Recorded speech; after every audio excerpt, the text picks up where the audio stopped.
So I revisit the Joker, the Batman Who Laughs, because I did not like the way the previous one turned out. This is the same one, but I gotta get away from the Assassin's Creed. Didn't want to do it. I couldn't stand it, and yeah, I don't know. A lot of good comments on the short and on the video.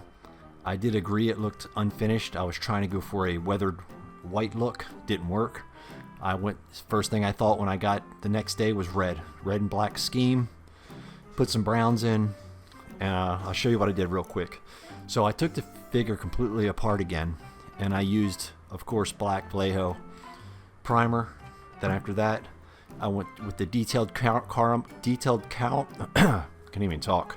Detailed caramine, which I don't know where they get these names from Wicked Colors. That's made by Createx. I did that after everything was black, and then I just sprayed it lightly, several coats, until I get the desired red that I wanted. I was going for a rusty, rundown, weathery looking leather, so maybe I achieved some of it. But before I go on, I forget, I did have the inside a bright red. I put bright red on the inside. On the camera, it's not showing too much of how good it looks, and I got paint. I got paint all over my hands. I didn't wash my hands. I got paint on it still. See. Anyway, after that, for the pants here that you see, just for the pants and the pamper and the boots down there and the shoes, I took some folk art, black and white, and I love this company. It works well on the brush and through the airbrush. Mixed up the desired color gray. That's actually a gray. I don't know how well you can tell on camera. That's not completely black. It's somewhat of a gray.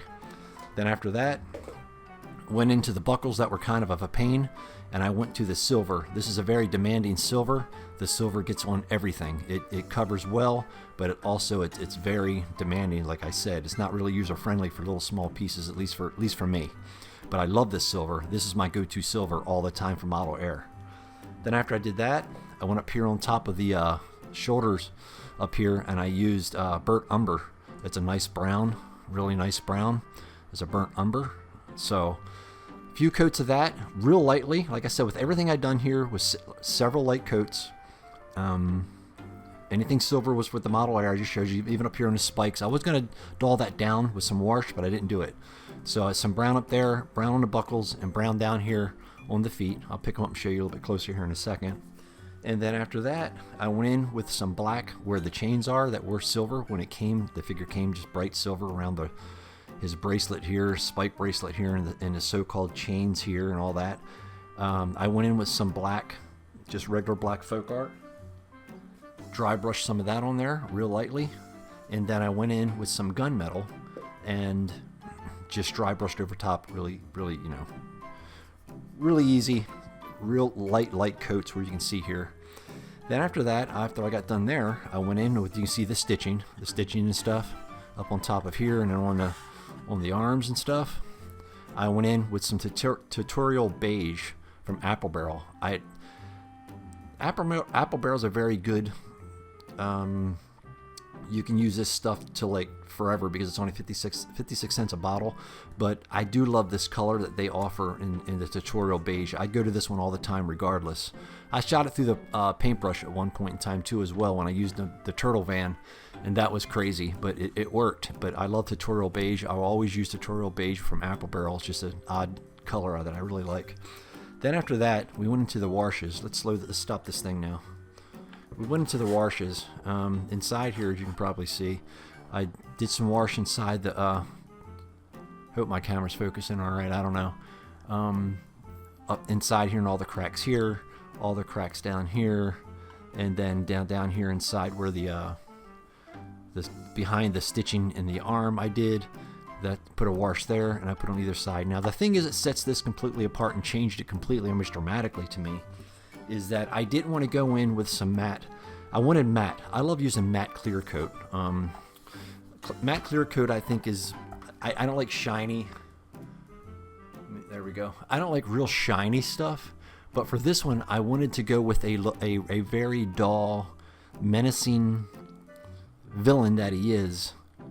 I don't think anything on him I could have made the knee pads bright gloss, but I didn't want to. I wanted him to very menacing. I think menacing would look a lot better in very dull matte clear coat, a matte finish.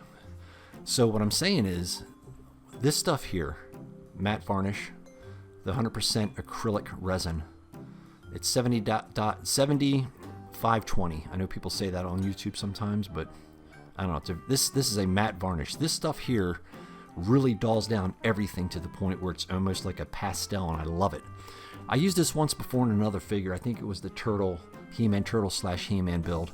But I don't know if you can tell on camera as much, but this is really cool. It really made it a matte finish. Real dull. I love it. I love the dullness of it. It's like very menacing dull. Yeah, so outside of that, man, I mean, that was it. I think it turned out a lot better than my Assassin's Creed Batman Who Laughs. I did change it up, make the feet, the boots black, the shin guards or whatever, the same red. When there was some wash inside here and got in the details of the lines. Outside of that, I left the hands the same. They were like a off-white. And then the sickle thing here, as you can see what I did with that. Like I said in the last video I did of this thing right here. But I think this looks so much better. So much better, I think. And I didn't know I was going down this route. But I'm kind of glad I did. But not what I wanted when I bought the figure. But it went to a whole nother road. Down another whole road. So anyway, I appreciate you guys watching. This is Batman Who Laughs, the final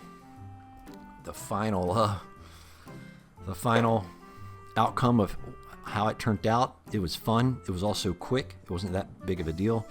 And you probably already can see, but I took brown, that umber brown, and went down some lines in front of the jacket just to break up some of the red. I think that's it. So some comparisons here. I got me a Bane figure I did. You want to call it Bane. This is a Batman body. The Batman hazard suit body. That's compared. I did him. It was really cool, really easy. This gun is from the Fortnite arcade cabinets that were Ollie's, and I got a Hush here that I did. That's pretty cool. I think I'm gonna put these all together because I kind of like the way they look together. Different torso, of course. Had to put in a different, same torso, but had to put in a different stomach, abdomen area. Different pant. I think it's the same pant. I don't know if maybe different legs or not, but you can see the difference here. That's why we're here. You can see the difference that this is a matte clear coat as well as but this is the resin matte is the way to go if you want something very dull looking. But you can tell this is matte. This is matte, but it's really not matte to me. But it looks pretty cool. Now, my all-time favorite figure, when it comes to out of the box, and will be always this one.